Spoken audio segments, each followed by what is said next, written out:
Hello students, welcome back to simple biology. ಇವತ್ತಿನ ಈ ವಿಡಿಯೋದಲ್ಲಿ ಕೊಪ್ಪಳ ಡಿಸ್ಟ್ರಿಕ್ಟಲ್ಲಿ ಕಂಡಕ್ಟ್ ಮಾಡಿರುವಂಥ second PUC preparatory exam question paper ಏನಿದೆ ಅದನ್ನು ನಾನು ಡಿಸ್ಕಸ್ ಮಾಡ್ತಾ ಇದ್ದೀನಿ. ಬೇರೆ ಬೇರೆ ಡಿಸ್ಟ್ರಿಕ್ಟ್ಗಳ ಪೇಪರ್ಗಳನ್ನ ತೊಗೊಂಡು ನೀವು ಕೂಡ ರಿವೈಸ್ ಮಾಡಿ ನಿಮಗೊಂದು ಐಡಿಯಾ ಸಿಗುತ್ತೆ ಹೇಗೆ ಬರುತ್ತೆ ಏನು ಕ್ವಶನ್ಸ್ ಅಂತ. ಹಾಗೆ ನಿಮಗೆ ಪ್ರಾಕ್ಟೀಸ್ ಕೂಡ ಆಗುತ್ತೆ. ಸೊ ಹಾಗಾಗಿ ನಾನು ಎಲ್ಲ ಡಿಸ್ಟ್ರಿಕ್ಟ್ ನನಗೆ ಎಷ್ಟೆಲ್ಲ ಸಿಗ್ತಾ ಇದೆ ಅದನ್ನು ಡಿಸ್ಕಸ್ ಮಾಡ್ತಾ ಇದ್ದೀನಿ. ಇವತ್ತಿನ ವಿಡಿಯೋದಲ್ಲಿ ಕೊಪ್ಪಳ ಡಿಸ್ಟ್ರಿಕ್ಟು ನಾವು ಡಿಸ್ಕಸ್ ಮಾಡ್ತಾ ಇದ್ದೀವಿ. ಸೊ ಬನ್ನಿ ಹಾಗಿದ್ರೆ ಸ್ಟಾರ್ಟ್ ಮಾಡೋಣ. ಪಾರ್ಟ್ ಎ ಅಲ್ಲಿ MCQs ಇದೆ ಅಲ್ಲ, ಸೊ ಒನ್ ಬೈ ಒನ್ ನೋಡ್ತಾ ಹೋಗೋಣ. ಫಸ್ಟ್ ಕ್ವಶನ್ ಏನಿದೆ, in a pollen grain the large cell with abundant reserve food is. Pollen ಗ್ರೇನಲ್ಲಿ ಎರಡು ಸ್ಟ್ರಕ್ಚರ್ ನೀವು ನೋಡಿರ್ತೀರಲ್ಲ, ಒಂದು ಸ್ಮಾಲ್ ಸೆಲ್ ಇರುತ್ತೆ, ಇನ್ನೊಂದು ಲಾರ್ಜ್ ಸೆಲ್ ಇರುತ್ತೆ. ಈ ಸ್ಮಾಲ್ ಸೆಲ್ನ ನಾವೇನಂತ ಕರಿತೀವಿ ಅಂತಂದರೆ ನಾವು ಜನರೇಟಿವ್ ಸೆಲ್ ಅಂತ ಅದನ್ನು ಕರಿತೀವಿ. ಲಾರ್ಜ್ ಸೆಲ್ನ ನಾವೇನಂತ ಕರಿತೀವಿ ಅಂದರೆ ವೆಜಿಟೇಟಿವ್ ಸೆಲ್ ಅಂತ ಕರಿತೀವಿ. ಸೊ ಈ ವೆಜಿಟೇಟಿವ್ ಸೆಲ್ ಬಗ್ಗೆನೇ ಈಗ ಕೇಳ್ತಾ ಇರೋದು. ಈ ವೆಜಿಟೇಟಿವ್ ಸೆಲ್ಲಲ್ಲಿ ರಿಸರ್ವ್ ಫುಡ್ ತುಂಬಾ ಇರುತ್ತೆ. ಹಾಗೆ ಇದು ಪೋಲನ್ ಟ್ಯೂಬ್ ಪ್ರೊಡ್ಯೂಸ್ ಮಾಡೋದಕ್ಕೆ ಹೆಲ್ಪ್ ಮಾಡುತ್ತೆ. ಜನರೇಟಿವ್ ಸೆಲ್ ಏನಕ್ಕೆ ಹೆಲ್ಪ್ ಆಗುತ್ತೆ ಅಂದರೆ ಅದರಲ್ಲಿ ಮೇಲ್ ಗ್ಯಾಮೆಟ್ಸ್ಗಳಿರುತ್ತೆ. ಸೊ ಮೇಲ್ ಗ್ಯಾಮೆಟ್ ಅದರಿಂದ ಸ್ಪ್ಲಿಟ್ ಆಗಿ ಮೈಟೋಸಿಸ್ ಆಗಿ ಎರಡೂ ಮೇಲ್ ಗ್ಯಾಮೆಟ್ಸ್ಗಳು ಪ್ರೊಡ್ಯೂಸ್ ಆಗುತ್ತೆ. So answer is B, vegetative cell. Next, the residual and persistent nucellus in the seeds is observed in. ಯಾವುದರಲ್ಲಿ ಕಾಣುತ್ತೆ ಅಂದರೆ ಪರ್ಸಿಸ್ಟೆಂಟ್ ನ್ಯೂಸಿಲಸ್. ಕೊಟ್ಟಿರುವಂಥ ಆಪ್ಷನಲ್ಲಿ correct option D, black pepper. ಬ್ಲ್ಯಾಕ್ ಪೆಪ್ಪರ್ನ ನಾವು ಪರ್ಸಿಸ್ಟೆಂಟ್ ನ್ಯೂಸಿಲಸ್ಗೆ ಎಕ್ಸಾಂಪಲ್ ಆಗಿ ಬರಿತೀವಿ. ಸೊ ಡೈರೆಕ್ಟ್ ಕ್ವಶನ್, ಏನು ಕನ್ಫ್ಯೂಷನ್ ಇಲ್ಲ. Next third question, the last part of the oviduct with narrow lumen. ನೀವು ಓವಿಡಕ್ಟ್ನ ನೋಡಿದ್ದೀರಲ್ಲ, ಸೊ ಸ್ಟಾರ್ಟಿಂಗ್ ಇಲ್ಲಿ ಫಿಂಗರ್ ಲೈಕ್ ಪ್ರೊಜೆಕ್ಷನ್ ಆದಮೇಲೆ ಸ್ವಲ್ಪ ವೈಡ್ ರೀಜನ್ ಇರುತ್ತೆ, ಅದಾದಮೇಲೆ ಬರ್ತಾ ಬರ್ತಾ ನ್ಯಾರೋ ಆಗುತ್ತೆ. ಇಲ್ಲಿ ನೆಕ್ಸ್ಟ್ ಇಲ್ಲಿ ನ್ಯಾರೋ, ಇನ್ನೂ ತುಂಬ ನ್ಯಾರೋ ಆಗಿರುವಂಥ ಎಂಡ್ ಪಾರ್ಟ್ ಏನಿದೆ ಇದನ್ನು ನಾವು ಇಸ್ತ್ಮಸ್ ಅಂತೀವಿ. ಇದನ್ನು ನಾವೇನಂತ ಹೇಳ್ತೀವಿ, ಇನ್ಫಂಡಿಬುಲಮ್ ಅಂತ ಹೇಳ್ತೀವಿ. ಇದು ಆಂಪುಲಾ. ಸೊ ಇನ್ಫಂಡಿಬುಲಮ್, ಆಂಪುಲಾ ಮತ್ತು ಲಾಸ್ಟಲ್ಲಿ ಬರುವಂಥದ್ದು isthmus. So answer is isthmus. Next question number 4, transfer of embryo with more than 8 blastomeres into the uterus refers to. 8 blastomeres stage ಇದೆ ಅಂದರೆ ಅದು ಎಂಬ್ರಿಯೋ ಆಗಿರುತ್ತೆ. ಸೊ ಇಲ್ಲಿ ಎಂಬ್ರಿಯೋ ಸ್ಟೇಜಲ್ಲಿ ನಾವು ಯಾವುದನ್ನು ಕಳಿಸ್ತಾ ಇದ್ದೀವಿ ಅಂತ ಈಗ ನೋಡಬೇಕು. ಕೊಟ್ಟಿರೋಂಥ ಆಪ್ಷನಲ್ಲಿ ICSI ಆಗಲ್ಲ, ಯಾಕೆಂದರೆ ಅದು ಇಂಟ್ರಾಸೈಟೋಪ್ಲಾಸ್ಮಿಕ್ ಸ್ಪರ್ಮ್ ಇಂಜೆಕ್ಷನ್. ಅಲ್ಲಿ ಸ್ಪರ್ಮ್ನ ಮಾತ್ರ ಕಳಿಸೋದು, ಝೈಗೋಟ್ನ ಕಳಿಸಲ್ಲ ಅಥವಾ ಎಂಬ್ರಿಯೋನ ಕಳಿಸಲ್ಲ. ಸೊ ಇದಲ್ಲ ಆನ್ಸರ್. IUI ಅಂದರೆ ಏನು ಅಂದರೆ ಇಂಟ್ರಾಯುಟರೈನ್ ಇನ್ಸೆಮಿನೇಷನ್ ಅಂತ. ಅಲ್ಲೂ ಕೂಡ ಸ್ಪರ್ಮ್ನ ಮಾತ್ರ ಇಲ್ಲಿ ಇಂಜೆಕ್ಟ್ ಮಾಡೋದ್ರಿಂದ ಅದು ಆನ್ಸರ್ ಅಲ್ಲ. IUT ಇದು ರಾಂಗ್ ಕೊಟ್ಟಿರೋದು, ಆಪ್ಷನ್ ಕರೆಕ್ಟ್ ಅಲ್ಲ ಅದು. So answer is GIFT. Next, when a cross is made between tall plant with yellow seed. ಇಲ್ಲಿ ಕೊಟ್ಟಿದ್ದಾರೆ ನಿಮಗೆ ಅದರದ್ದು ಜಿನೋಟೈಪ್ ಹೇಗಿದೆ ಅಂತ. And tall plant with green seed, ಅದರದ್ದು ಜಿನೋಟೈಪ್ ಇದೆ. What is the proportion of tall and green plant and dwarf and green plant. ಇಲ್ಲಿ ನಿಮಗೆ ಇದು ಡೈಹೈಬ್ರಿಡ್ ಕ್ರಾಸ್ ಆಗಿರೋದ್ರಿಂದ 16 ಬಾಕ್ಸಸ್ ನಿಮಗೆ ಸಿಗುತ್ತೆ. ಅದರಲ್ಲಿ ನಿಮಗೆ 9:3:3:1 ಬರುತ್ತಲ್ಲ ರೇಷಿಯೋ. ಅದರಲ್ಲಿ ಇಲ್ಲಿ ಪರ್ಟಿಕ್ಯುಲರ್ ಆಗಿ ಅವರು 2 ಪ್ಲಾಂಟ್ನ ಮಾತ್ರ ಮೆನ್ಷನ್ ಮಾಡಿದ್ದಾರೆ, 4 ಡಿಫ್ರೆಂಟ್ ಪ್ಲಾಂಟ್ಸ್ನ ಮೆನ್ಷನ್ ಮಾಡಿಲ್ಲ. ಸೊ ಇಲ್ಲಿ ಕೇಳಿರೋದು ಡ್ವಾರ್ಫ್ ಮತ್ತು ಗ್ರೀನ್ ಬರುವಂಥದ್ದು ಒಂದೇ ಒಂದು ಲಾಸ್ಟ್ ಆಪ್ಷನ್ ಏನಿರುತ್ತೆ ಅದು ಫುಲ್ ರೆಸೆಸಿವ್ ಏನಿದೆ ಕ್ಯಾರೆಕ್ಟರ್ ಅದು ಬರೋದ್ರಿಂದ 1 ಅಂತೂ ಬರಲೇಬೇಕು. ಸೊ ಲಾಸ್ಟಲ್ಲಿ 1 ಬರೋವಂಥ ಆಪ್ಷನ್ ಒಂದೇ ಒಂದಿರೋದು. ಸೊ ಈಸಿಯಾಗಿ ಈ ಥರ ನೀವು ಗೆಸ್ ಮಾಡ್ಬೋದು 3:1. ಇಲ್ಲ ನೀವು ಮಾಡೇ ನೋಡ್ತೀವಿ ಅಂತಂದರೆ ಒಂದು ರಫ್ ಆಗಿ ಸೈಡಲ್ಲಿ ನೀವು ಬರ್ಕೊಂಡು ಯಾವ್ಯಾವ ಪ್ಲಾಂಟ್ಗಳು ಹೇಗೆ ಬರ್ತಿದೆ ಅಂತ ಮಾಡಿದ್ರೆ ಅದು ಕೂಡ ಸಿಗುತ್ತೆ. ಬಟ್ ಅದು ಟೈಮ್ ಕನ್ಸ್ಯೂಮ್ ಆಗುತ್ತೆ. ಈಗ ಈಸಿಯಾಗಿ ನೀವು ಈ ಥರ ಸ್ಮಾರ್ಟಾಗಿ ನೀವು ಬೇಗ ಆನ್ಸರ್ ಮಾಡ್ಬೋದು. Next, in sickle cell anaemia HbS at the 6th position has the amino acid. Amino acid is ಯಾವಾಗ ಸಿಕಲ್ ಸೆಲ್ ಅನಿಮಿಯಾ ಆಗಿರುತ್ತೆ ಆಗ ಗ್ಲುಟಾಮಿಕ್ ಆ್ಯಸಿಡ್ ಇದ್ದೇನಾಗಿರೋ ಕನ್ವರ್ಟ್ ಆಗಿರುತ್ತೆ, ವ್ಯಾಲಿನ್ ಆಗಿ ಕನ್ವರ್ಟ್ ಆಗಿರುತ್ತೆ. So direct question, no confusion, ಡೈರೆಕ್ಟಾಗಿ ನೀವು ವ್ಯಾಲಿನ್ ಬರಿಬೋದು. Next, in lac operon the enzyme that increases the permeability of the cell to beta galactoside is. Answer ಏನು? ಪರ್ಮಿಯಬಿಲಿಟಿ ಯಾವ್ದು ಇನ್ಕ್ರೀಸ್ ಮಾಡುತ್ತೆ? ಪರ್ಮಿಯೇಸ್ ಎನ್ಸೈಮ್ ಏನಿದೆ ಅದು ಇನ್ಕ್ರೀಸ್ ಮಾಡುತ್ತೆ. ಇದೆಲ್ಲ ಡೈರೆಕ್ಟ್ ಕಾನ್ಸೆಪ್ಟ್ ಬೇಸ್ಡ್ ಕ್ವಶನ್ ಆಗಿರೋದ್ರಿಂದ ಇದರಲ್ಲಿ ಕನ್ಫ್ಯೂಷನ್ ಏನೂ ಇಲ್ಲ, ಎಕ್ಸ್ಪ್ಲನೇಷನ್ ಕೂಡ ಏನೂ ಬೇಕಾಗಿಲ್ಲ. ಆ ಕಾನ್ಸೆಪ್ಟ್ ಗೊತ್ತಿದ್ರೆ ನಮಗೆ ಈಸಿಯಾಗಿ ಆನ್ಸರ್ ಮಾಡ್ಬೋದು. Next, which of the following statements are true. So ಇಲ್ಲಿ ಸ್ಟೇಟ್ಮೆಂಟ್ಸ್ ಅಂತ ಕೊಟ್ಟಿರೋದ್ರಿಂದ ಒಂದಕ್ಕಿಂತ ಜಾಸ್ತಿ ಇರುವಂಥ ಚಾನ್ಸಸ್ ತುಂಬಾ ಇರುತ್ತೆ. ಸೊ ನೋಡೋಣ. ಫಸ್ಟ್ ಸ್ಟೇಟ್ಮೆಂಟ್ ಏನು ಹೇಳ್ತಾ ಇದೆ, ಇನ್ಕ್ರೀಸ್ ಇನ್ ಮೆನಲೈಸ್ಡ್ ಮಾತ್ after industrial revolution in England is proof for natural selection. Correct, first one correct, ಈಗಲೇ ಗೊತ್ತಾಗೋಯ್ತು ನಮಗೆ. Next, when more individuals acquire a mean character value it is called disruption. ಯಾವಾಗ ಒಂದು ಪಾಪ್ಯುಲೇಷನಲ್ಲಿ ಮೀನ್ ಜಾಗದಲ್ಲಿ ಜಾಸ್ತಿ ಪಾಪ್ಯುಲೇಷನ್ ಇನ್ಕ್ರೀಸ್ ಆಗಿರುತ್ತೆ ಆಗ ನಾವು ಅದನ್ನು ಡಿಸ್ರಪ್ಷನ್ ಅಂತ ಹೇಳಲ್ಲ, ಅದನ್ನೇನಂತ ಹೇಳ್ತೀವಿ ನಾವು? ಸ್ಟೆಬಿಲೈಸೇಷನ್ ಸೆಲೆಕ್ಷನ್ ಅಂತ ಹೇಳ್ತೀವಿ. ಸೊ ಇಲ್ಲಿ ಡಿಸ್ರಪ್ಟಿವ್ ಅಲ್ಲ. So second option is wrong. ಇಲ್ಲಿ ಏನು ಕೇಳಿದ್ದಾರೆ ಅಂದರೆ ವಿಚ್ ಆರ್ ಟ್ರೂ ಅಂತ ಕೇಳಿರೋದ್ರಿಂದ ಸೆಕೆಂಡ್ ಆಗೋಕ್ಕೆ ಚಾನ್ಸ್ ಇಲ್ಲ. ಮತ್ತು ಈಗ ಥರ್ಡ್ ನೋಡೋಣ. Gene frequency of a population remains constant according to Hardy Weinberg principle. Correct. Third answer ಕೂಡ ಕರೆಕ್ಟ್. ಇಲ್ಲಿ ಅದರಿಂದ ಏನು ಬೇಕು ಈಗ ಫಸ್ಟ್ ಮತ್ತು ಥರ್ಡ್ ಆಗಿರುವಂಥದ್ದಲ್ವಾ. ಸೊ ಇಲ್ಲಿ ಆಪ್ಷನ್ ಬಿ, ಆಪ್ಷನ್ ಎಗೆ ಟ್ರಿಕ್ ಮಾಡಿಬಿಟ್ಟಿದ್ದಾರೆ, ಅದು ರಾಂಗ್. ಅದು ಸೆಕೆಂಡ್ ಆಪ್ಷನ್ ಕರೆಕ್ಟ್ ಅಲ್ಲ. So answer is option B. 1 and 3 are correct. Next, which of the following set includes only bacterial diseases. So ಇಲ್ಲಿ 4 ಆಪ್ಷನ್ ಇದೆ. ಈ ಕೊಟ್ಟಿರುವಂಥ ಆಪ್ಷನಲ್ಲಿ ಎಲ್ಲ ಡಿಸೀಸ್ಗಳು ಬ್ಯಾಕ್ಟೀರಿಯಾ ಡಿಸೀಸೇ ಆಗಿರುವಂಥ ಆಪ್ಷನ್ ಯಾವುದು ಅಂತ ಕೇಳಿದ್ದಾರೆ. ಸೊ ಫಸ್ಟ್ ಒನ್ ಆಗೋಕ್ಕೆ ಚಾನ್ಸ್ ಇಲ್ಲ. ಯಾಕೆ ಅಂದರೆ ಇಲ್ಲಿ ಆಸ್ಕ್ಯಾರಿಸ್, ಫೈಲೇರಿಯಾಸಿಸ್ ಇದೆಲ್ಲ ಏನಿದೆ ವರ್ಮ್ ಅಂಡರಲ್ಲಿ ಬರುತ್ತೆ. ಸೊ ಅದು ಆಗೋಕ್ಕೆ ಚಾನ್ಸ್ ಇಲ್ಲ. ನೆಕ್ಸ್ಟ್, ಟೈಫಾಯ್ಡ್, ನಿಮೋನಿಯಾ, ಪ್ಲೇಗ್ ಕೊಟ್ಟಿದ್ದಾರೆ. ಸೊ ಇದೆಲ್ಲ ಬ್ಯಾಕ್ಟೀರಿಯಲ್ಲೇ. ಸೊ ಇದನ್ನು ಆಪ್ಷನ್ ಕರೆಕ್ಟ್ ಅಂತ ಹೇಳ್ಬೋದು. ನೆಕ್ಸ್ಟ್ ಆಪ್ಷನ್ ಸಿ ಅಲ್ಲಿ ಕಾಮನ್ ಕೋಲ್ಡ್, ಇದೆಲ್ಲ ಕಾಮನ್ ಕೋಲ್ಡ್ ವೈರಸ್ಸಿಂದ ಆಗುವಂಥದ್ದು, ಮಲೇರಿಯಾ, ಪ್ಲಾಸ್ಮೋಡಿಂದ. ಸೊ ಇದೆಲ್ಲ ಬೇರೆ ಬೇರೆ ಇರೋದ್ರಿಂದ ಇದು ಕೂಡ ಕನ್ಸಿಡರ್ ಮಾಡೋಕ್ಕಾಗಲ್ಲ. ಆಪ್ಷನ್ ಡಿ ಕೂಡ ಆಗೋಕ್ಕೆ ಚಾನ್ಸ್ ಇಲ್ಲ. ಯಾಕೆಂದರೆ malaria it's a protozoan disease. So ಹಾಗಾಗಿ correct answer is B, typhoid, pneumonia ಮತ್ತು plague. Next 10th question, morphine is extracted from latex of. ಇದು ಕೂಡ ಡೈರೆಕ್ಟ್ ಕ್ವಶನ್, ಈಸಿಯಾಗಿ ನೀವು ಆನ್ಸರ್ನ ಫೈಂಡ್ ಔಟ್ ಮಾಡ್ಬೋದು. Option D, Papaver somniferum. ಇದು ನಿಮಗೆ ಆನ್ಸರ್ ಆಗಿರುತ್ತೆ. Next 11th one, baculoviruses do not show. ಇಲ್ಲಿ ಬ್ಯಾಕ್ಯುಲೋ ವೈರಸ್ ಯಾವ ಚಾಪ್ಟರಲ್ಲಿ ಬರುತ್ತೆ ರಿಕಾಲ್ ಮಾಡ್ಕೊಳ್ಳಿ. ಮೈಕ್ರೋಬ್ಸ್ ಇನ್ ಹ್ಯೂಮನ್ ವೆಲ್ಫೇರ್ ಆ ಚಾಪ್ಟರಲ್ಲಿ ಬರುವಂಥ ಬ್ಯಾಕ್ಯುಲೋ ವೈರಸ್ ಬಗ್ಗೆ ಇಲ್ಲಿ ಅದರದ್ದು ಕೆಲವೊಂದು ಕ್ಯಾರೆಕ್ಟರಿಸ್ಟಿಕ್ ಫೀಚರ್ಗಳನ್ನ ಕೊಟ್ಬಿಟ್ಟು ಯಾವ್ದು ರಾಂಗ್ ಇದೆ ಅಂತ ಕೇಳ್ತಾ ಇದ್ದಾರೆ. ಡು ನಾಟ್ ಶೋ ಅಂತ ಕೇಳ್ತಾ ಇದ್ದಾರೆ. ಅದು ಸ್ಪೀಶೀಸ್ ಸ್ಪೆಸಿಫಿಕ್ಕೇ ಆಗಿರುತ್ತೆ. ಸೊ ಇಲ್ಲಿ ಆಪ್ಷನ್ ಏನಕ್ಕೆ ಟಿಕ್ ಮಾಡಿರೋದ್ರಿಂದ ಅದು ಆನ್ಸರ್ ಕರೆಕ್ಟ್ ಅನ್ಕೋಬೇಡಿ, ಅದು ರಾಂಗ್. ಅದನ್ನು ಟಿಕ್ ಮಾಡಬಾರ್ದಿತ್ತು.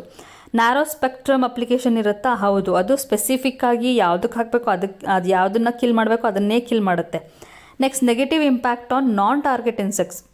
ಅದು ನೆಗೆಟಿವ್ ಇಂಪ್ಯಾಕ್ಟ್ ಮಾಡುತ್ತಾ ನಾನ್ ಟಾರ್ಗೆಟ್ ಇನ್ಸೆಕ್ಟ್ಸ್ಗೆ? ಇಲ್ಲ. So answer should be option C. Utility in IPM, ಅದನ್ನು ಇಂಟಿಗ್ರೇಟೆಡ್ ಪೆಸ್ಟ್ ಮ್ಯಾನೇಜ್ಮೆಂಟಲ್ಲಿ ಯೂಸ್ ಮಾಡ್ತಾರಾ? ಹೌದು, ಯೂಸ್ ಮಾಡ್ತಾರೆ. ಸೊ ಹಾಗಾಗಿ answer is option C, negative impact on non target insects. Next, dragonflies use to get rid of. ಯಾವುದರಿಂದ ಬಚಾವಾಗೋದಕ್ಕೋಸ್ಕರ ಈ dragon ಫ್ಲೈಗಳನ್ನ use ಮಾಡ್ತಾರೆ? ಯಾವ ಪೆಸ್ಟಿಂದ ನಾವು ಬಚಾವಾಗೋದಕ್ಕೆ? ಸೊ ಇಲ್ಲಿ ಕೊಟ್ಟಿರೋವಂಥ ಆಪ್ಷನಲ್ಲಿ ಕರೆಕ್ಟ್ ಆನ್ಸರ್ ಇಸ್ ಮಸ್ಕಿಟೋಸ್. ಇದು ಕೂಡ ಕಾನ್ಸೆಪ್ಟ್ ಬೇಸ್ಡ್. ಕಾನ್ಸೆಪ್ಟ್ ಗೊತ್ತಿದ್ರೆ ಈಸಿಯಾಗಿ ಆನ್ಸರ್ ಮಾಡ್ಬೋದು. The capacity to generate a whole plant with explant refers to. ಒಂದು ಚಿಕ್ಕ ಪೀಸಿಂದ ಕಂಪ್ಲೀಟ್ ಪ್ಲ್ಯಾಂಟ್ನ ಪ್ರೊಡ್ಯೂಸ್ ಮಾಡಿದ್ರೆ ಅದನ್ನು ಆ ಪ್ರೋಸೆಸ್ನ ನಾವೇನು ಹೇಳ್ತೀವಿ ಅಥವಾ ಟೆಕ್ನಿಕ್ನ ಏನು ಹೇಳ್ತೀವಿ ಅಂತಂದರೆ ಟೋಟಿಪೊಟೆನ್ಸಿ ಅಂತ ಹೇಳ್ತೀವಿ. ಟೋಟಿಪೊಟೆನ್ಸಿ ವರ್ಡ್ನ ಮರ್ತೋಗಬೇಡಿ. ಒಂದು ಚಿಕ್ಕ ಪೀಸ್ ಕೊಟ್ಟರೂ ಕೂಡ ಕಂಪ್ಲೀಟ್ ಹೋಲ್ ಪ್ಲ್ಯಾಂಟ್ ಪ್ರೊಡ್ಯೂಸ್ ಮಾಡುವಂಥ ಕೆಪಬಿಲಿಟಿಗೆ ಟೋಟಿಪೊಟೆನ್ಸಿ ಅಂತ ಹೇಳ್ತೀವಿ. ಅಂದರೆ ಪ್ರತಿಯೊಂದು ಸೆಲ್ಲಲ್ಲಿ, ಪ್ಲ್ಯಾಂಟ್ ಸೆಲ್ಲಲ್ಲಿ ಒಂದೊಂದು ಸೆಲ್ಲಲ್ಲೂ ಕೂಡ ಕಂಪ್ಲೀಟ್ ಪ್ಲ್ಯಾಂಟ್ ಪ್ರೊಡ್ಯೂಸ್ ಮಾಡುವಂಥ ಎಬಿಲಿಟಿ ಇದೆ ಅಂತ ಅರ್ಥ. ಟೋಟಿಪೊಟೆನ್ಸಿ ಅಂತ ಅರ್ಥ. Which kind of pyramid is represented below.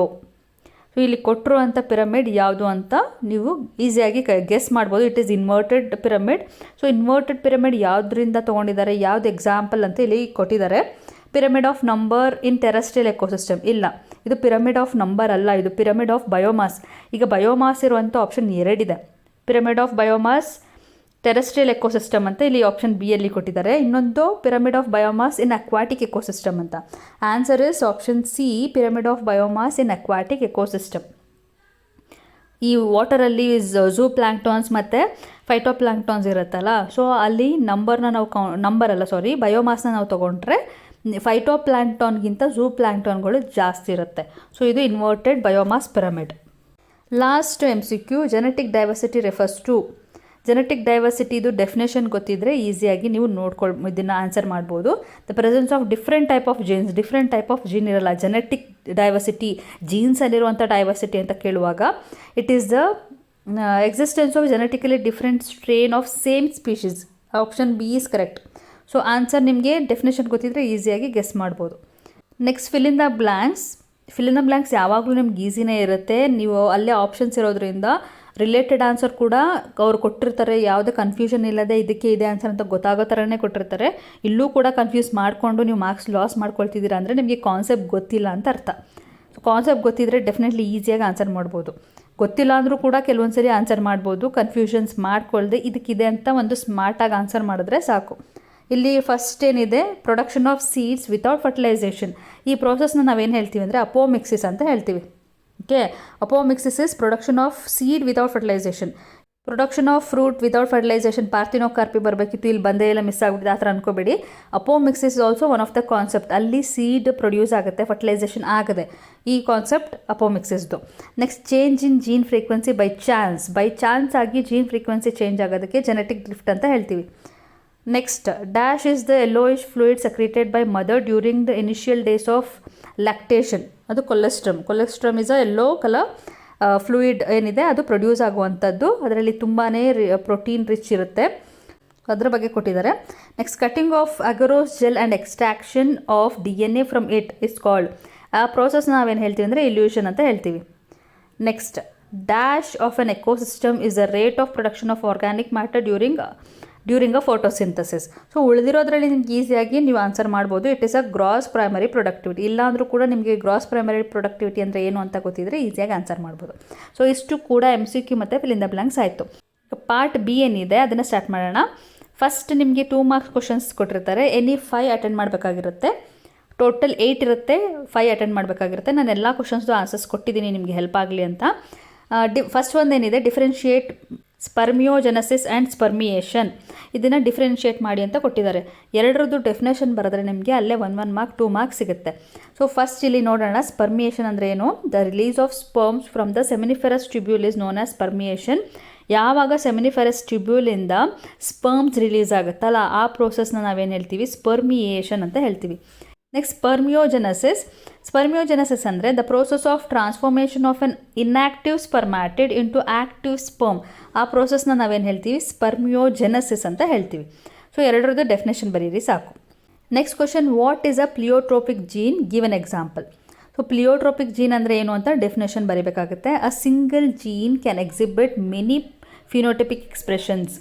ಯಾವಾಗ ಒಂದೇ ಒಂದು ಜೀನು ತುಂಬಾ ಬೇರೆ ಬೇರೆ ರೀತಿಯಂಥ ಫಿನೋಟೈಪ್ಸ್ ಅಂದರೆ ಬೇರೆ ಬೇರೆ ಕ್ಯಾರೆಕ್ಟರ್ಗಳನ್ನ ಪ್ರೊಡ್ಯೂಸ್ ಮಾಡ್ತಾ ಇರುತ್ತೆ, ವಿಸಿಬಲ್ ಕ್ಯಾರೆಕ್ಟರ್ಸ್, ಅದನ್ನು ನಾವೇನು ಹೇಳ್ತೀವಿ, ಪ್ಲಿಯೋಟ್ರೋಪಿ ಅಂತ ಹೇಳ್ತೀವಿ. ಇಲ್ಲಿ ಎಕ್ಸಾಂಪಲ್ ಆಗಿ ಏನು ಕೊಟ್ಟಿದ್ದಾರೆ ಅಂದರೆ ಫೀನೈಲ್ ಕೆಟನ್ಯೂರಿಯಾ ಕೊಟ್ಟಿದ್ದಾರೆ. ಅದನ್ನೇ ನೀವು ನಿಮ್ಮ ಬುಕ್ಕಲ್ಲಿ ಏನು ಕೊಟ್ಟಿದ್ದಾರೆ ಅದನ್ನೇ ಬರೀರಿ. Phenylketonuria is example for the pleiotropy. Next, how do euchromatin differ from heterochromatin. ನೋಡಿ, ಇಲ್ಲಿ ಯೂಕ್ರೊಮ್ಯಾಟಿನ್ ಮತ್ತು ಹೆಟ್ರೋಕ್ರೊಮ್ಯಾಟಿನ್ ರಿಲೇಟೆಡ್ ಕ್ವಶನ್ ನಿಮಗೆ ಪ್ರೀವಿಯಸ್ ನಾನು ಎಕ್ಸ್ಪ್ಲೇನ್ ಮಾಡುವಾಗ ಕೊಡಗು ಡಿಸ್ಟ್ರಿಕ್ಟ್ ಪೇಪರಲ್ಲೂ ಕೂಡ MCQ ಅಲ್ಲಿ ಇದನ್ನು ಮೆನ್ಷನ್ ಮಾಡಿದರು ಅಲ್ವಾ. ಸೊ ಅಲ್ಲಿ ಏನು ಎಕ್ಸ್ಪ್ಲೇನ್ ಮಾಡಿದ್ದೆ ಸೇಮ್ ಎಕ್ಸ್ಪ್ಲನೇಷನ್ ಇಲ್ಲೂ ಕೂಡ ಅದನ್ನೇ ನಾನು ಬರೆದಿದ್ದೀನಿ ಇಲ್ಲಿ. ಯೂಕ್ರೊಮ್ಯಾಟಿನ್ ಯೂಶಲಿ ಲೂಸ್ ಆಗಿ ಪ್ಯಾಕ್ ಆಗಿರುತ್ತೆ, ಅದು ಲೈಟ್ ಸ್ಟೇನ್ ತೊಗೊಳುತ್ತೆ, ಮತ್ತು ಟ್ರಾನ್ಸ್ಕ್ರಿಪ್ಷನಲ್ಲಿ ಆ್ಯಕ್ಟಿವ್ ಆಗಿರುತ್ತೆ. ಓಕೆ, ವೆರಾಸ್ ಹೆಟ್ರೋಕ್ರೊಮ್ಯಾಟಿನ್ ಏನು ಟೈಟಾಗಿ ಪ್ಯಾಕ್ ಆಗಿರುತ್ತೆ, ಡಾರ್ಕ್ ಆಗಿ ಸ್ಟೇನ್ ತೊಗೊಳುತ್ತೆ, ಹಾಗೆ ಟ್ರಾನ್ಸ್ಕ್ರಿಪ್ಷನಲ್ಲಿ ಇನ್ಆ್ಯಕ್ಟಿವ್ ಆಗಿರುತ್ತೆ. ಇದರಲ್ಲಿ ನಾನು 3 ಡಿಫ್ರೆನ್ಸಸ್ ಕೊಟ್ಟಿದ್ದೀನಿ, ನೀವು ಯಾವ್ದಾದ್ರು 2 ಬರೆದ್ರೂ ಸಾಕು. Next question, draw a neat label diagram showing structure of antibody molecule. ನೋಡಿ, ಬರೀ ಜಸ್ಟ್ 2 ಮಾರ್ಕ್ಸಿಗೆ ಆ್ಯಂಟಿಬಾಡಿ ಸ್ಟ್ರಕ್ಚರ್ನ ಕೇಳಿದ್ದಾರೆ. ಇದಕ್ಕೆ 3 ಮಾರ್ಕ್ಸ್ ಕೂಡ ಕೊಡ್ಬೋದು, ಯಾಕೆಂದರೆ ಅಷ್ಟೊಂದು ಸಿಂಪಲ್ಲಾಗಿ ಏನಿಲ್ಲ 2 ಮಾರ್ಕ್ಸ್ ಕೊಡೋಷ್ಟು. ಬಟ್ ಸ್ಟಿಲ್ 2 ಮಾರ್ಕ್ಸ್ಗೆ ಇಲ್ಲಿ ಕೇಳಿರೋದ್ರಿಂದ ಕೊಪ್ಪಳ ಡಿಸ್ಟಿಕಲ್ಲಿ ನೀವು ಇದನ್ನು 2 ಮಾರ್ಕ್ಸ್ಗೆ ಬರೀಬೇಕಾಗುತ್ತೆ. ಬಟ್ 3 ಮಾರ್ಕ್ಸ್ಗೆ ಕೇಳುವಂಥ ಕ್ವಶನ್ ಇದು. Next, write the scientific name of the source and application of statin. Usually microbes in human ವೆಲ್ಫೇರಲ್ಲಿ ಬರುವಂಥ ಪ್ರತಿಯೊಂದು ಬ್ಯಾಕ್ಟೀರಿಯಾ ಆ್ಯಂಡ್ ಇಟ್ಸ್ ಯೂಸ್ ಇದೆಯಲ್ಲ, ಅದನ್ನು ನೀವು ಮಿಸ್ ಮಾಡದೆ ಕಲ್ತ್ಕೊಂಡ್ರೆ ಎಲ್ಲೋ ಒಂದು ಕಡೆ ಕ್ವಶನ್ ಬಂದೇ ಬರುತ್ತೆ. ಯಾವುದಾದ್ರೂ ಬ್ಯಾಕ್ಟೀರಿಯಾ ಮೇಲೆ ಏನು ಯೂಸ್ ಇದೆ, ಯಾವ ಬ್ಯಾಕ್ಟೀರಿಯಾ ಹೇಗೆ ಯೂಸ್ ಆಗ್ತಿದೆ, ಡೆಫಿನೆಟ್ಲಿ ಒಂದು ಕ್ವಶನ್ ಇದ್ದೇ ಇರುತ್ತೆ. Somewhere even in 2 marks 3 marks ನಿಮಗೆ ಹೆಲ್ಪ್ ಆಗುತ್ತೆ. ಸೊ ಅದಕ್ಕೆ ಯಾವುದನ್ನು ಬಿಡದೆ ಕಲ್ತ್ಕೊಳ್ಳಿ. ಇಲ್ಲಿ ಕೇಳಿರೋದು ಸ್ಟ್ಯಾಟಿನ್ ಬಗ್ಗೆ. ಸ್ಟ್ಯಾಟಿನ್ದು ಸೋರ್ಸ್ ಯಾವುದು ಅಂದರೆ ಮೊನಾಸ್ಕಸ್ ಪರ್ಪ್ಯೂರಿಯಸ್. ಇದು ಏನಕ್ಕೆ ಯೂಸ್ ಆಗುತ್ತೆ ಅಂದರೆ statin used as blood cholesterol lowering agent. ಯಾವಾಗ ಬ್ಲಡ್ಡಲ್ಲಿ ಕೊಲೆಸ್ಟ್ರಾಲ್ನ ಕಡಿಮೆ ಮಾಡಬೇಕಾಗಿರುತ್ತಲ್ಲ ಆಗ ಇದನ್ನು ಯೂಸ್ ಮಾಡ್ತಾರೆ. It acts like a competitive inhibitor for the enzyme responsible for synthesis of ಕೊಲೆಸ್ಟ್ರಾಲ್ನ ಸಿಂಥಸೈಸ್ ಮಾಡುವಂಥ ಒಂದು ಎನ್ಸೈಮ್ಗಳಿರುತ್ತಲ್ಲ ಅದನ್ನು ಇದು ಇನ್ಹಿಬಿಟ್ ಮಾಡುತ್ತೆ, ಅಂದರೆ ಸ್ಟಾಪ್ ಮಾಡುತ್ತೆ. ಸೊ ದ್ಯಾಟ್ ಬ್ಲಡ್ಡಲ್ಲಿ ಕೊಲೆಸ್ಟ್ರಾಲ್ ಕಡಿಮೆ ಆಗಬೇಕು, ಆ ಥರ ಮಾಡುತ್ತೆ. Next question, mention any 2 methods of introducing alien DNA into the host cell. ಒಂದು ಏಲಿಯನ್ DNA ತೊಗೊಂಡು ಹೋಸ್ಟ್ ಸೆಲ್ ಒಳಗಡೆ ಹಾಕೋದಕ್ಕೆ ಡಿಫ್ರೆಂಟ್ ಮೆಥಡ್ಸ್ ಇದೆ. ಅದರಲ್ಲಿ ನೀವು ಯಾವುದಾದ್ರೂ 2 ಮೆಥಡ್ನ ಬರೆದ್ರೆ ಆಗುತ್ತೆ. ಇಲ್ಲಿ ನಾನು ತೊಗೊಂಡಿರೋದು ಹೀಟ್ ಶಾಕ್ ಮೆಥಡ್ ಮತ್ತು ಮೈಕ್ರೋ ಇಂಜೆಕ್ಷನ್ ಮೆಥಡ್. ಇದನ್ನು ಬಿಟ್ಟು ನೀವು ಬಯೋಲಿಸ್ಟಿಕ್ ಮೆಥಡ್ ಏನಿದೆ ಅದನ್ನು ಬರೀಬೋದು, ಅಥವಾ ಡಿಸ್ಹಾರ್ಮ್ ಪ್ಯಾಥೋಜನ್ ವೆಕ್ಟರ್ಸ್ ಹೇಗೆ ಇಂಟ್ರೊಡ್ಯೂಸ್ ಮಾಡೋದು ಅದನ್ನು ಬರೀಬೋದು. ಸೊ ಇಲ್ಲಿ ನಾನು 2 ಕೇಳಿರೋದ್ರಿಂದ 2 ನಮ್ಮ ಹತ್ರ ಮೆನ್ಷನ್ ಮಾಡಿದ್ದೀನಿ. ಬೇರೆದನ್ನು ನೋಡ್ಕೊಂಡಿರಿ. 3 ಮಾರ್ಕ್ಸ್ಗೆ ಏನಾದರೂ ಕೇಳಿದ್ರು ಕೂಡ ನೀವು ಬರೆಯೋ ಥರ ಇರಬೇಕು. Next sketch and label PBR 322. ಇದನ್ನು ನೋಡಿ, ಇದನ್ನು ಕೂಡ ಯೂಶ್ವಲಿ 5 ಮಾರ್ಕ್ಸ್ ಕೇಳೋವಂಥ ಕ್ವಶನ್ ಇದು. ಇವರು 2 ಮಾರ್ಕ್ಸ್ಗೆ ಕೇಳಿಬಿಟ್ಟಿದ್ದಾರೆ. ನಿಜವಾಗ್ಲೂ ಈ ಕ್ವಶನ್ ಪೇಪರ್ ಏನಿದೆ ತುಂಬಾ ಒಂಥರ ಟಫಾಗಿ ಇವರು ಪ್ರಿಪೇರ್ ಮಾಡಿದ್ದಾರೆ. ಇಷ್ಟೊಂದು ಟಫಾಗಿ ಕೊಡಬಾರ್ದು. ಒಂದು 2 ಮಾರ್ಕ್ಸಿಗೆ ಈ PBR ಏನಿದೆ ಇದನ್ನು ಕೊಡೋದು ಸಮ್ವೇರ್ ಇನ್ಜಸ್ಟಿಸ್ ಅಂತ ಅನಿಸುತ್ತೆ. ಯಾಕೆಂದರೆ 2 ಮಾರ್ಕ್ಸಿಗೆ ಕೊಡೋಂಥದ್ದಲ್ಲ ಇದು. ಒಂದು 3 ಮಾರ್ಕ್ಸ್ ಆದರೂ ಕೊಡಬೇಕಾಗಿತ್ತು ಮಿನಿಮಮ್. ಇಲ್ಲಾಂದರೆ ಯೂಶ್ವಲಿ 5 ಮಾರ್ಕ್ಸ್ಗೆ ಕಂಪ್ಲೀಟಾಗಿ ನೀಟಾಗಿ ಲೇಬಲ್ ಮಾಡೋದಕ್ಕೆ ಕೊಡ್ತಾರೆ. ಮೋಸ್ಟ್ ಆಫ್ ದ ಕ್ವಶನ್ ಪೇಪರಲ್ಲಿ ನಾನು 5 ಮಾರ್ಕ್ಸ್ಗೆ ನೋಡಿದ್ದೀನಿ. ಬಟ್ ಅಟ್ಲೀಸ್ಟ್ 3 ಮಾರ್ಕ್ಸಿಗೆ ಕೊಡಬೇಕಿತ್ತು, ಇಲ್ಲಿ 2 ಮಾರ್ಕ್ಸಿಗೆ ಕೊಟ್ಟಿದ್ದಾರೆ. ಬಟ್ ಸ್ಟಿಲ್ ಈ ಡಯಾಗ್ರಾಮ್ಗಳೇನಿದೆ ಇದೆಲ್ಲ ಇಂಪಾರ್ಟೆಂಟ್, ಇದನ್ನೆಲ್ಲ ನೋಡ್ಕೊಂಡಿರಿ. ಈವನ್ ಆ್ಯಂಟಿಬಾಡಿ ಕೂಡ ಅವರು 2 ಮಾರ್ಕ್ಸ್ಗೆ ಕೊಟ್ಬಿಟ್ಟಿದ್ದಾರೆ. ಎಲ್ಲ ಸಿಂಪಲ್ ಇರೋದನ್ನು ಇವರು ಸೆಲೆಕ್ಟ್ ಮಾಡಿಕೊಂಡು 2 ಮಾರ್ಕ್ಸಿಗೆ ಕೊಟ್ಟಿದ್ದಾರೆ. ಬಟ್ ಯೂಶ್ವಲಿ ಹಾಗೆ 2 ಮಾರ್ಕ್ಸಲ್ಲಿ 2-3 ಡಯಾಗ್ರಾಮ್ ಬರೋದು ಸ್ವಲ್ಪ ರೇರ್ ಕೇಸ್. 2-3 ಡಯಾಗ್ರಾಮ್ ಕೊಡಲ್ಲ ಯಾವಾಗ್ಲೂ, ಒಂದು ಡಯಾಗ್ರಾಮ್ ಕೇಳ್ಬೋದು ಅಷ್ಟೇ. ಸೊ ಎಲ್ಲ ಡಯಾಗ್ರಾಮ್ನು ಕಲ್ತಿರಿ. ಯಾವುದಾದ್ರೂ ಬರಲಿ, ನಿಮ್ಗೆ ಯಾವ್ದು ಈಸಿ ಆಗುತ್ತೆ ಅದನ್ನು ಡ್ರಾ ಮಾಡಿ. Next, write the equation for exponential growth and logistic growth. Usually ಈ ಆರ್ಗ್ಯಾನಿಸಮ್ಸ್ ಆ್ಯಂಡ್ ಪಾಪ್ಯುಲೇಷನ್ ಲೆಸನ್ ಇದೆಯಲ್ಲ, ಅಲ್ಲಿ ತಗೊಳ್ಳುವಂಥ ಕಾನ್ಸೆಪ್ಟ್ಗಳು ಯಾವುದು ಅಂದರೆ ಈ ಗ್ರೋತ್ ಏನಿದೆಯಲ್ಲ, ಎಕ್ಸ್ಪೋನೆನ್ಷಿಯಲ್ ಗ್ರೋತ್ ಮತ್ತು ಲಾಜಿಸ್ಟಿಕ್ ಗ್ರೋತ್, ಇದ್ರ ಬೇಸ್ ಮೇಲೆ ಕ್ವಶನ್ಸ್ ಕೇಳ್ತಾ ಇರ್ತಾರೆ. ಸೊ ಈ ಕಾನ್ಸೆಪ್ಟನ್ನ ಮಿಸ್ ಮಾಡದೆ ಕಲ್ತ್ಕೊಳ್ಳಿ. ಇದ್ರದ್ದು ಡಿಫ್ರೆನ್ಸ್ ಆದರೂ ಆಗಲಿ, ಇದ್ರದ್ದು ಇಕ್ವೇಷನ್ ಆದರೂ ಆಗಲಿ, ಇಲ್ಲ ಇದ್ರದ್ದು ಗ್ರಾಫ್ ಆದರೂ ಆಗಲಿ, ಏನಾದರೂ ಒಂದು ಕೇಳೋವಂಥ ಚಾನ್ಸಸ್ ಇರುತ್ತೆ. ಸೊ ಆ ಕಾನ್ಸೆಪ್ಟನ್ನ ಬಿಡಬೇಡಿ. ಹಾಗೆಯೇ ಇದು ಪಾಪ್ಯುಲೇಷನ್ ಇಂಟ್ರಾಕ್ಷನ್ ಇದೆಯಲ್ಲ, ಎಲ್ಲ ಪಾಪ್ಯುಲೇಷನ್ ಇಂಟ್ರಾಕ್ಷನ್ದು ಎಕ್ಸಾಂಪಲ್ಗಳನ್ನ ಕಲ್ತ್ಕೊಂಡಿರಿ. ಅದು ಕೂಡ important topic. Next part C 3 ಮಾರ್ಕ್ಸಿಗೆ. ಇಲ್ಲಿ ನಾನು ಪ್ರತಿಯೊಂದನ್ನು ಎಕ್ಸ್ಪ್ಲೇನ್ ಮಾಡ್ತಾ ಹೋಗಲ್ಲ, ಬಟ್ ಬ್ರೀಫಾಗಿ ಹೇಗೆ ಬರೀಬೇಕು ಅಂತ ಹೇಳ್ಬಿಡ್ತೀನಿ. Mention any 3 out breeding devices. ಇಲ್ಲಿ ಔಟ್ ಬ್ರೀಡಿಂಗ್ ಡಿವೈಸಸ್ ಅಂತೂ ಕಾಮನ್ ಆಗಿ ಪ್ರತಿ ಸಲ ಎಷ್ಟೊಂದು ಪೇಪರಲ್ಲಿ ನಾನು ನೋಡಿದ್ದೀನಿ. ಇಲ್ಲಿ ಯಾವುದಾದ್ರೂ 3 ಬರೀರಿ. ನಾನು 3ಕ್ಕಿಂತ ಜಾಸ್ತಿ ತೊಗೊಂಡಿದ್ದೀನಿ. ಇಲ್ಲಿ ಟೋಟಲ್ 6 ತೊಗೊಂಡಿದ್ದೀನಿ ನಾನು. ಎಲ್ಲನೂ ಬರೀಬೇಕು ಅಂತೇನಿಲ್ಲ. 3 ಮಾರ್ಕ್ಸ್ಗೆ ಯಾವುದಾದ್ರೂ 3 ಕಾನ್ಸೆಪ್ಟ್ ಬರೆದ್ರೆ ಸಾಕು. ಸೊ ಅದನ್ನು ಯಾವ್ದು ನಿಮಗೆ ಈಸಿ ಅನಿಸುತ್ತೆ ಅದನ್ನು ಬರೀರಿ ನೀವು. Next, what is placenta? Mention the hormone secreted by it. Placenta ಅಂದರೆ ಏನು ಅಂತ ನೀವು ಡೆಫಿನೇಷನ್ ಬರೀಬೇಕಾಗುತ್ತೆ. ಹಾಗೆ ಹಾರ್ಮೋನ್ಗಳು ಯಾವುದೆಲ್ಲ ರಿಲೀಸ್ ಆಗುತ್ತೆ ಅಂತ ಗೊತ್ತಲ್ವಾ? HCG ಮತ್ತು HPL, ಈಸ್ಟ್ರೋಜನ್, ಪ್ರೊಜೆಸ್ಟ್ರಾನ್. ಇದು ಕೂಡ ಇಂಪಾರ್ಟೆಂಟ್. ಇದು next, what are the criteria to be fulfilled by a molecule that can act as genetic material. ಒಂದು ಮಾಲಿಕ್ಯೂಲ್ ಒಂದು ಜೆನೆಟಿಕ್ ಮೆಟೀರಿಯಲ್ ಆಗಿ ಆ್ಯಕ್ಟ್ ಆಗಬೇಕು ಅಂದರೆ ಏನೆಲ್ಲ ಕ್ರೈಟೀರಿಯಾ ಫಾಲೋ ಮಾಡಬೇಕು ಅಂತ ಇಲ್ಲಿ ಕೇಳಿರೋದು. ಏನೇನು ಇರಬೇಕು ಅಂದರೆ, it should be able to generate its replica. ಅದು ಅದೇ ಆಗಿದ್ದಾಗೆ ಸೆಲ್ಫ್ ರೆಪ್ಲಿಕೇಟ್ ಆಗುವಂಥ ಎಬಿಲಿಟಿ ಅದಕ್ಕಿರಬೇಕು. Next, it should be chemically structurally stable. ಒಂದು ಸ್ಟೇಬಲ್ ಕಂಡೀಷನಲ್ಲಿ ಇರಬೇಕು. But RNA is not stable compared to DNA. ಹಾಗಾಗಿ ಮೋಸ್ಟ್ ಆಫ್ ದ ಆರ್ಗ್ಯಾನಿಸಮ್ಸ್ ಏನಿರುತ್ತೆ DNA as a genetic material ಇರುತ್ತೆ. ಈ ಕಾನ್ಸೆಪ್ಟ್ ಎಲ್ಲ ನಿಮಗೆ ಆಲ್ರೆಡಿ ಕಲ್ತಿರ್ತೀರಾ. ಒಂದ್ಸರಿ ಜಸ್ಟ್ ರಿವಿಷನ್ ಥರ ಹೇಳ್ತಾರದು ನಾನು. It should provide the scope for slow changes that required for evolution. ಒಂದು ಜೆನೆಟಿಕ್ ಮೆಟೀರಿಯಲ್ ಅಂದರೆ ಅದರಲ್ಲಿ ಸ್ಲೋ ಆಗಿ ಚೇಂಜಸ್ ಆಗಬೇಕು, ಫಾಸ್ಟಾಗಿ ಆಗಬಾರ್ದು. ಸೊ ಯಾವಾಗ ಸ್ಲೋ ಆಗುತ್ತೆ ಅದು ಎವಲ್ಯೂಷನ್ಗೆ ಹೆಲ್ಪ್ ಮಾಡುತ್ತೆ. It should be able to express itself in the form of Mendelian character. Mendelian character ಗೊತ್ತಲ್ವಾ? ಹೇಗೆ ಡೈಹೈಬ್ರಿಡ್, ಮೊನೋಹೈಬ್ರಿಡ್ ಎಲ್ಲನೂ ಎಕ್ಸ್ಪ್ಲೇನ್ ಮಾಡಿದ್ರಲ್ಲ. ಸೊ ಆ ಕ್ಯಾರೆಕ್ಟರ್ ಏನಿದೆ ಅಥವಾ ಆ ಫೀಚರ್ಸ್ ಏನಿದೆ ಅದನ್ನು ಫಾಲೋ ಮಾಡಬೇಕು. ಟಾಲ್ ಇದ್ದಾಗ ಡಾಮಿನೆಂಟ್, ರಿಸೆಸಿವ್ ಇದೆಲ್ಲ ಏನಿದೆ, ಮತ್ತು ಹಾಗೆಯೇ ಒಂದು ಹೇಗೆ ಗ್ಯಾಮೆಟ್ ಸಪ್ರೇಷನ್ ಆಗಬೇಕು ಅದೆಲ್ಲ ಎಕ್ಸ್ಪ್ಲೇನ್ ಮಾಡಿದೆ. ಅದೆಲ್ಲ ಫಾಲೋ ಮಾಡುವಂಥ ಒಂದು ಮಾಲಿಕ್ಯೂಲ್ ಆಗಿರಬೇಕು ಅಂತ ಇಲ್ಲಿ ಹೇಳ್ತಿದ್ದಾರೆ. Next, list silent features of genetic code. ಇಲ್ಲೂ ಕೂಡ ಜೆನೆಟಿಕ್ ಕೋಡ್ ಸೈಲೆಂಟ್ ಫೀಚರ್ಸಲ್ಲಿ ನಾನು ಮೋರ್ ದ್ಯಾನ್ 3 ಕಾನ್ಸೆಪ್ಟ್ಗಳೇನಿದೆ ಅದನ್ನು ತೊಗೊಂಡ್ಬಿಟ್ಟಿದ್ದೀನಿ. ಬಟ್ ನಿಮಗೆ ಇದರಲ್ಲಿ ಯಾವುದಾದ್ರೂ ಒಂದು 3ನ ಸೆಲೆಕ್ಟ್ ಮಾಡಿಕೊಂಡು ಬರೆದ್ರೂ ಕಲ್ತ್ರೂ ಆಗುತ್ತೆ. ಏನಾದರೂ 5 ಮಾರ್ಕ್ಸಿಗೆ ಏನಾದರೂ ಕೇಳಿದ್ರೆ ಇದನ್ನು ನೀವು ಎಲ್ಲನೂ ಕಲ್ತಿದ್ರೆ ಒಳ್ಳೆಯದು. ಬಿಕಾಸ್ ಯೂಶ್ವಲಿ 5 ಮಾರ್ಕ್ಸ್ ಕಲ್ತೀರಿ. ಯಾಕೆಂದರೆ 5 ಮಾರ್ಕ್ಸ್ಗಾದರೂ ಬರಿಬೋದು, 3 ಮಾರ್ಕ್ಸ್ಗಾದರೂ ಬರಿಬೋದು, 2 ಮಾರ್ಕ್ಸ್ಗಾದರೂ ಬರಿಬೋದು. ಸೊ ಸೇಫರ್ ಸೈಡ್ 5 ಮಾರ್ಕ್ಸ್ಗೆ ಕಲ್ತ್ಕೊಳ್ಳಿ. Next, differentiate active and passive immunity. ಇದು ಕೂಡ ಒಂದು ಇಂಪಾರ್ಟೆಂಟ್ ಕ್ವಶನ್. ಇವ್ರು ಹೇಗೆ ಕೊಟ್ಟಿದ್ದಾರೆ ಅಂತಂದರೆ ಮೋಸ್ಟ್ ರಿಪೀಟೆಡ್ ಕ್ವಶನ್ಸ್ನ ಪಿಕ್ ಮಾಡಿಕೊಂಡು ಇವರು ಪ್ರಿಪರೇಟರಿ ಕ್ವಶನ್ ಪೇಪರ್ನ ಪ್ರಿಪೇರ್ ಮಾಡಿದ್ದಾರೆ. ಸೊ ಡಿಫ್ರೆನ್ಸಸ್ ನಿಮಗೆ ಗೊತ್ತಿರುತ್ತೆ, ಆ್ಯಕ್ಟಿವ್ ಇಮ್ಯುನಿಟಿ ಅಂದ್ರೇನು, ಪ್ಯಾಸಿವ್ ಇಮ್ಯುನಿಟಿ ಅಂದ್ರೇನು ಅಂತ. ಆ ಡಿಫ್ರೆನ್ಸಸ್ನ ಇಲ್ಲಿ ಮೆನ್ಷನ್ ಮಾಡಿ. ಅಲರ್ಜಿದು ಡೆಫಿನೇಷನ್ ಕೂಡ ಇಲ್ಲಿ ಕೊಟ್ಟಿದ್ದೀನಿ ನಾನು. Exaggerated response to certain antigens present in environment. ಕೆಲವೊಂದು ಏನಿದೆ ಸರ್ಟೈನ್ ಆ್ಯಂಟಿಜನ್ಸ್ ಅಂತ ಹೇಳ್ತೀವಿ. ಆ್ಯಂಟಿಜನ್ ಏನೇ ಬಾಡಿಗೆ ಎಂಟರ್ ಆಗಲಿ which is not required by the body, ಅದನ್ನು ನಾವು ಆ್ಯಂಟಿಜನ್ ಅಂತಲೇ ಕರೆಯೋದು. ಆ್ಯಂಟಿಜನ್ ಅಂದ ತಕ್ಷಣ ಬ್ಯಾಕ್ಟೀರಿಯಾನೇ ಆಗಬೇಕು, ವೈರಸ್ಸೇ ಆಗಬೇಕು ಅಂತಲ್ಲ.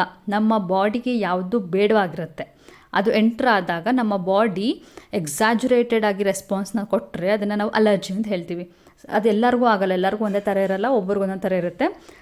ಕೆಲವ್ರಿಗೆ ಏನಂದರೆ ಸಡನ್ನಾಗಿ ರ್ಯಾಷಸ್ ಬರೋದು ಅಥವಾ ಸ್ನೀಸಿಂಗ್ ಬರೋದು ಇದೆಲ್ಲ ಆಗುತ್ತೆ. ಸೊ ಅದು ಎಕ್ಸಾಜುರೇಟೆಡ್ ಸ್ಟೇಟ್ ಅಂತ ಹೇಳ್ಬೋದು. Next draw label diagram of biogas plant. Diagram ನೋಡ್ಕೊಂಡಿರಿ, ಕಲ್ತ್ಕೊಳ್ಳಿ, ಇದು important diagram. Mention 3 steps of polymerase chain reaction. ಇದು ಕೂಡ ಪ್ರೀವಿಯಸ್ ಕ್ವಶನ್ ಪೇಪರಲ್ಲಿ ಇತ್ತು, ಕೊಡಗು ಡಿಸ್ಟ್ರಿಕ್ಟ್ ಕ್ವಶನ್ ಪೇಪರಲ್ಲೂ ಕೂಡ ಇದೇ ಸೇಮ್ ಕ್ವಶನ್ ಇತ್ತು. 3 ಸ್ಟೆಪ್ ಯೂಶಲಿ ಕೇಳುವಾಗ 3 ಮಾರ್ಕ್ಸ್ಗೆ ಕೇಳ್ತಾರೆ. ಸೊ ಇಲ್ಲಿ 3 ಸ್ಟೆಪ್ ಯಾವುದು ಅಂದರೆ ಡಿನ್ಯಾಚುರೇಷನ್, ಪ್ರೈಮರ್ ಅನೀಲಿಂಗ್ ಮತ್ತು ಪ್ರೈಮರ್ ಎಕ್ಸ್ಟೆನ್ಷನ್. ಮೂರೂ ಏನು ಅಂತ ನೋಡ್ಕೊಂಡಿರಿ. Next write a note on limitation of ecological pyramid. ಇದು ಕೂಡ ನಿಮಗೆ ಓಲ್ಡ್ ಕ್ವಶನ್ ಪೇಪರ್ಗಳಲ್ಲಿ ಈ ಕ್ವಶನ್ಸ್ ಇರುತ್ತೆ, ನಿಮಗೆ ಸಿಗುತ್ತೆ. ಸೊ ಅದೇ ಕ್ವಶನ್ನ ಇಲ್ಲಿ ಪಿಕ್ ಮಾಡಿದ್ದಾರೆ. ಎಕಲಾಜಿಕಲ್ ಪಿರಮಿಡ್ದು ಲಿಮಿಟೇಷನ್ ಏನು ಅಂತ ಇಲ್ಲಿ ಕೇಳ್ತಿದ್ದಾರೆ. So it cannot be constructed for same species belonging to 2 or more trophic level. ಒಂದೇ ಸ್ಪೀಷೀಸ್ 2ಕ್ಕಿಂತ ಜಾಸ್ತಿ ಟ್ರಾಫಿಕ್ ಲೆವೆಲಲ್ಲಿ ಇದ್ದರೆ ಅದನ್ನು ನಾವು ಎಲ್ಲಿ ಇನ್ಕ್ಲೂಡ್ ಮಾಡಬೇಕು, ಯಾವ ಟ್ರಾಫಿಕ್ ಲೆವೆಲ್ಗೆ ಇನ್ಕ್ಲೂಡ್ ಮಾಡಬೇಕು ಅನ್ನೋ ಒಂದು ಲಿಮಿಟೇಷನ್ ಇದೆ. ಸೊ ಅದು ನಮಗೆ ಅದು ಕಷ್ಟ ಆಗುತ್ತೆ, ಎಲ್ಲಿ ಇನ್ಕ್ಲೂಡ್ ಮಾಡಬೇಕು ಅಂತ ಗೊತ್ತಾಗಲ್ಲ. ಸೊ ಇದೊಂದು ಲಿಮಿಟೇಷನ್ ಅಥವಾ ಡ್ರಾಬ್ಯಾಕ್ ಅಂತ ಹೇಳ್ಬೋದು. It is drawn for simple food chain, not for complex food chain. ಒಂದು ಸಿಂಪಲ್ ಆಗಿ ಈಗ ಗ್ರಾಸ್ ಇದೆ, grass will be eaten by the grasshopper will be eaten by frog. ಈ ಥರ ಸಿಂಪಲ್ ಆಗಿರೋ ಫುಡ್ ಚೈನ್ಗೆ ನಾವು ಪಿರಮಿಡ್ನ ಡ್ರಾ ಮಾಡ್ಬೋದು. ಅದೇ ನೀವು ಕಾಂಪ್ಲಿಕೇಟೆಡ್ ಫುಡ್ ವೆಬ್ ಎಲ್ಲ ಇರುತ್ತಲ್ಲ, ಒಂದಕ್ಕೊಂದು ಕನೆಕ್ಷನ್ ಎಲ್ಲೆಲ್ಲೋ ಇರುತ್ತಲ್ಲ, ಅದಕ್ಕೆ ಇದನ್ನು ಎಕಲಾಜಿಕಲ್ ಪಿರಮಿಡ್ನ ನಾವು ಡ್ರಾ ಮಾಡೋಕ್ಕಾಗಲ್ಲ. Next it cannot accommodate food web. ಅದೇ ಸೇಮ್ ಈಗ ತಾನೇ ಹೇಳ್ದಲ್ಲ ಅದನ್ನೇ. ಮತ್ತು ಇನ್ನೊಂದೇನಿದೆ ಅಂದರೆ no place in ecological pyramid given for ಡಿಕಂಪೋಸರ್ಸ್ಗೆ ಯಾವುದೇ ರೀತಿ ಒಂದು ಲೆವೆಲ್ನ ಕೊಟ್ಟೇ ಇಲ್ಲ. It starts from producers consumers ಇದೇ ಬರುತ್ತೆ, ಬಟ್ ಇಲ್ಲಿ ಡಿಕಂಪೋಸರ್ಸ್ ಬರೋದೇ ಇಲ್ಲ. ಸೊ ಹಾಗಾಗಿ again it is a drawback. Next last part ಡಿಯಲ್ಲಿ ಕಂಪ್ಲೀಟ್ 5 ಮಾರ್ಕ್ ಕ್ವಶನ್ಸ್ ಇರುತ್ತೆ. ಎಲ್ಲ ಇಲ್ಲಿ 5 ಮಾರ್ಕ್ಸ್ ಕ್ವಶನ್ಸ್ ರಿಪೀಟೆಡಾಗಿ ಯಾವ್ದು ಕೇಳಿದಾರಲ್ಲ ಅದೇ ಯೂಶ್ವಲಿ ಬರುತ್ತೆ, ಅದನ್ನೇ ನೋಡ್ಕೊಂಡಿರಿ. ನೋಡಿ ಇಲ್ಲಿ ಎಂಬ್ರಿಯೋ ಸ್ಯಾಕ್ ಏನಿದೆ ಅದರದ್ದು ಡೆವಲಪ್ಮೆಂಟ್ನ ಇಲ್ಲಿ ಕೇಳಿದ್ದಾರೆ. ನಾನು ಇದನ್ನು ಆಲ್ರೆಡಿ ಎಕ್ಸ್ಪ್ಲೇನ್ ಮಾಡಿ ನನ್ನ ಮೆಂಬರ್ಸ್ ಗ್ರೂಪಲ್ಲಿ ಹಾಕಿದ್ದೀನಿ. ಹೇಗೆ ಬರೀಬೇಕು, ಎಷ್ಟು ಬರೀಬೇಕು ಅದನ್ನು ಕೂಡ ಎಕ್ಸ್ಪ್ಲೇನ್ ಮಾಡಿದ್ದೀನಿ. Next draw a label diagram showing sectional view of mammary ಗ್ಲ್ಯಾಂಡ್ನ ನೋಡಿ ಇಲ್ಲಿ 5 ಮಾರ್ಕ್ಸಿಗೆ ಕೊಟ್ಟಿದ್ದಾರೆ. ಯೂಶಲಿ ಮೇಲ್ ರಿಪ್ರೊಡಕ್ಟಿವ್ ಮತ್ತು ಫೀಮೇಲ್ ರಿಪ್ರೊಡಕ್ಟಿವ್ ಸ್ಟ್ರಕ್ಚರ್ ಏನಿದೆ ಅದನ್ನು ಕೇಳ್ತಾರಲ್ವ, ಇಲ್ಲಿ ಮ್ಯಾಮರಿ ಗ್ಲ್ಯಾಂಡ್ನ ಕೇಳಿದ್ದಾರೆ. ಕೇಳಬಾರ್ದು ಅಂತಲ್ಲ, ಬಟ್ ಯೂಶಲಿ ಅದೆರಡು ತುಂಬ ಇಂಪಾರ್ಟೆಂಟ್. ಇಲ್ಲಿ ಇವರು ಇದನ್ನು ಪಿಕ್ ಮಾಡ್ಕೊಂಡಿದ್ದಾರೆ. ನೆಕ್ಸ್ಟ್ ಇಲ್ಲಿ ನೆಕ್ಸ್ಟ್ ಎಲ್ಲ ಯಾವ್ಯಾವುದೆಲ್ಲ ಕ್ವಶನ್ಸ್ ಇದೆ ನೀವು ಹಾಗೆ ನೋಡ್ಕೊಳ್ಬೋದು. ನಾನು ಈ ಪರ್ಟಿಕ್ಯುಲರ್ ಕ್ವಶನ್ ಪೇಪರ್ ಏನಿದೆ ಎಲ್ಲನೂ ಎಕ್ಸ್ಪ್ಲೇನ್ ಮಾಡೋದಕ್ಕಾಗಲ್ಲ, ಬಿಕಾಸ್ 5 ಮಾರ್ಕ್ಸ್ ಎಕ್ಸ್ಪ್ಲೇನ್ ಮಾಡ್ತಾ ಹೋದರೆ ತುಂಬಾ ಟೈಮ್ ತೊಗೊಳುತ್ತೆ. ಹಾಗಾಗಿ ಈ ಆನ್ಸರ್ ಕೀ ಏನಿದೆ ಇದನ್ನು ನಾನು ನಿಮಗೆ ಟೆಲಿಗ್ರಾಮ್ ಗ್ರೂಪಲ್ಲಿ ಇದನ್ನು ಕಳಿಸಿರ್ತೀನಿ, PDF ಫಾರ್ಮ್ನ. ನೀವು ಚೆಕ್ ಮಾಡ್ಕೊಳ್ಬೋದು. ಹಾಗೆ ಎಷ್ಟು ಬರೀಬೇಕು, ಹೇಗೆ ಬರೀಬೇಕು ಆನ್ಸರ್ಸ್ ಅಂತ ಕೂಡ ನಿಮ್ಗೆ ಐಡಿಯಾ ಸಿಗುತ್ತೆ. ಸೊ ಈ ಥರ ನೀವು ಬೇರೆ ಬೇರೆ ಡಿಸ್ಟ್ರಿಕ್ಟ್ದು ಪ್ರಿಪ್ರೇಟರಿ ಎಕ್ಸಾಮ್ದೆಲ್ಲ ನೀವು ಕ್ವಶನ್ ಪೇಪರ್ಸ್ನ ಕಲೆಕ್ಟ್ ಮಾಡಿ ಸಾಲ್ವ್ ಮಾಡೋದ್ರಿಂದ ಒಂದು ರೀತಿ ನಿಮಗೆ ಪ್ರಾಕ್ಟೀಸ್ ಆಗುತ್ತೆ. ಹಾಗೆಯೇ ನಿಮಗೊಂದು ಕಾನ್ಫಿಡೆನ್ಸ್ ಬರುತ್ತೆ, ಓ ಹೌದು ಈ ಆನ್ಸರ್ಸ್ ಎಲ್ಲ ಗೊತ್ತು, ನನಗೆ ಬರೆಯೋದಕ್ಕಾಗುತ್ತೆ ಅಂತ. ಹಾಗೆಯೇ ನೀವು ಸಾಲ್ವ್ ಮಾಡಿದಾಗ ನಿಮಗೆ ಆನ್ಸರ್ಸ್ಗಳು ಗೊತ್ತಾಗ್ತಾ ಹೋಗುತ್ತಲ್ಲ, ನಿಮ್ಮ ಮೇನ್ ಎಕ್ಸಾಮಿಗೆ ಖಂಡಿತ ಇದು ಹೆಲ್ಪ್ ಆಗುತ್ತೆ. ಸೊ ಮುಂದಿನ ವಿಡಿಯೋದಲ್ಲಿ ಬೇರೆ ಯಾವುದಾದ್ರು ಡಿಸ್ಟ್ರಿಕ್ಟ್ದು ಕ್ವಶನ್ ಪೇಪರ್ನ ಹಾಕ್ತೀನಿ. ನಿಮ್ಮ ಡಿಸ್ಟ್ರಿಕ್ಟಲ್ಲಿ ಆಗಿರುವಂಥ ಕ್ವಶನ್ ಪೇಪರ್ಗೆ ಆನ್ಸರ್ಸ್ ಬೇಕು ಅಂತಂದರೆ ನೀವು ನಿಮ್ಮ ಡಿಸ್ಟ್ರಿಕ್ಟ್ ಕ್ವಶನ್ ಪೇಪರ್ನ ನನ್ನ ಇಮೇಲ್ ID ನಾನು ಡಿಸ್ಕ್ರಿಪ್ಷನ್ ಬಾಕ್ಸಲ್ಲಿ ಕೊಟ್ಟಿರ್ತೀನಿ, ಅಲ್ಲಿಗೆ ನೀವು ಕಳಿಸ್ಕೊಡಿ. ಅದಕ್ಕೆ ಆನ್ಸರ್ ಕೀನ ನಾನು ನಿಮಗೆ ಕಳಿಸ್ಕೊಡ್ತೀನಿ ಟೆಲಿಗ್ರಾಮ್ ಗ್ರೂಪಲ್ಲಿ. So will meet in the next video. Until then bye.